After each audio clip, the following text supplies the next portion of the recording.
যে মানবতা বিরোধী অপরাধ বাংলাদেশে জুলাই আগস্টে যেটা সংঘটিত হয়েছে সেটা ছিল ওয়াইড স্প্রেড সিস্টেম্যাটিক, সেটা গোটা বাংলাদেশ জুড়ে সংঘটিত হয়েছিল।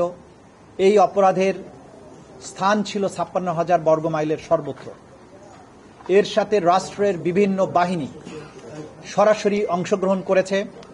লক্ষ লক্ষ রাউন্ড, বুলেট, বিভিন্ন আগ্নেয়াস্ত্র, মারণাস্ত্র ব্যবহার করা হয়েছে, এপিসি ব্যবহার করা হয়েছে, হেলিকপ্টার ব্যবহার করা হয়েছে, ড্রোন ব্যবহার করা হয়েছে, অন্যান্য সরঞ্জামাদি ব্যবহার করে জুলাই আগস্টের নিরস্ত্র, শান্তিকামী, পরিবর্তনকামী ছাত্র জনতার উপরে আক্রমণ করে তাদেরকে নির্মূল করার চেষ্টা করা হয়েছে।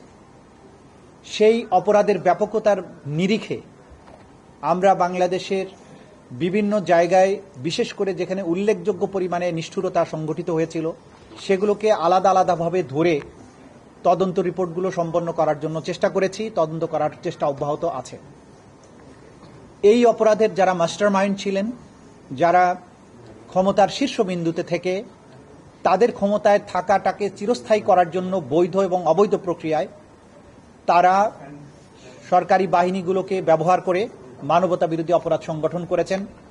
প্রধানমন্ত্রী যিনি সেই সময় ছিলেন, তার সরাসরি নির্দেশে তার নিচের লেভেলে স্বরাষ্ট্রমন্ত্রী, পুলিশের আইজিপি, বিভিন্ন পর্যায়ের আইন শৃঙ্খলা রক্ষাকারী বাহিনীর কর্মকর্তা, বিভিন্ন বাহিনীর কিছু অফিসার, কিছু সিভিল সার্ভেন্ট, এরা এই অপরাধ সংগঠনে সরাসরি প্ল্যানিং, প্রিপারেশন, ওয়ার্ডার এবং সরাসরি সম্পৃক্ততার মাধ্যমে তাদের সম্পৃক্ততা এখানে আমাদের তদন্তে আমরা পেয়েছি।